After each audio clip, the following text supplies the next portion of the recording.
Parole de vie du mois de juin 2025. Donnez-leur vous-même à manger.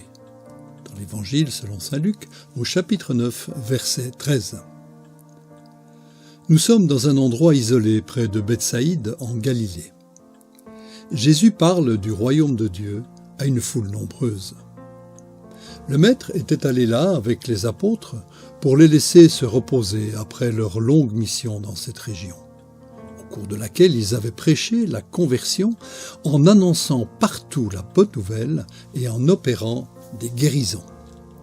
Fatigués, mais le cœur plein, ils racontent ce qu'ils ont vécu. Cependant, les gens l'ayant entendu se joignent à eux. Jésus les accueille. Il écoute, il parle, il guérit. La foule augmente. Le soir approche et la faim se fait sentir. Les apôtres s'en inquiètent et proposent au Maître une solution logique et réaliste. Renvoyer la foule afin qu'elle aille dans les villages pour y rester et y trouver de la nourriture. Après tout, Jésus a déjà tant fait. Mais il répond « Donnez-leur vous-même à manger ». Ils sont étonnés. C'est irréalisable. Ils n'ont que 5 pains et 2 poissons pour quelques milliers de personnes. Il n'est pas possible de trouver ce qu'il faut dans la petite ville de Bethsaïde et ils n'auraient pas l'argent pour l'acheter. Jésus veut leur ouvrir les yeux. Les besoins et les problèmes des gens le touchent et il s'efforce de les résoudre. Il le fait en partant de la réalité et en tirant le meilleur parti de ce qui existe. Certes, ce qu'ils ont est peu, mais il les appelle à une mission, être les instruments de la miséricorde de Dieu qui pense à ses enfants.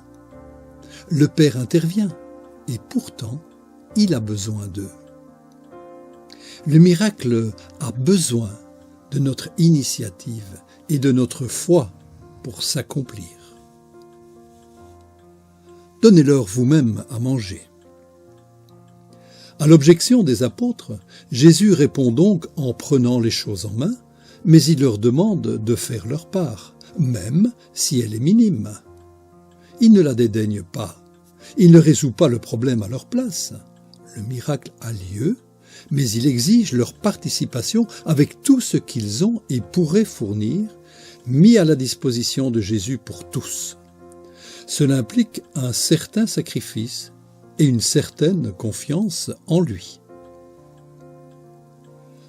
Le Maître part de ce qui nous arrive pour nous apprendre à prendre soin les uns des autres, ensemble. Face aux besoins des autres, il n'y a pas d'excuse. Ce n'est pas notre problème, je n'y peux rien, ils doivent se débrouiller comme nous tous. Dans la société que Dieu a conçue, heureux ceux qui donnent à manger aux affamés, qui habillent les pauvres, qui visitent ceux qui sont dans le besoin.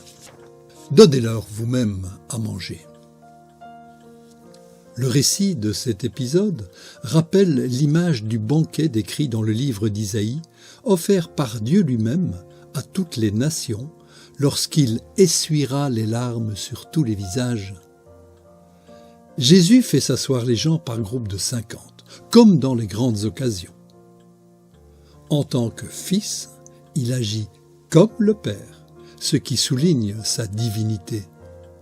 Lui-même donnera tout, jusqu'à se faire nourriture pour nous dans l'Eucharistie, le nouveau banquet du partage. Face à l'ampleur des besoins suscités par la pandémie du Covid-19, la communauté des Focolaris de Barcelone a créé, via les réseaux sociaux, un groupe de partage des besoins et de mise en commun des biens et des ressources. Et il a été impressionnant de voir comment ont circulé meubles, nourriture, médicaments, appareils électroménagers.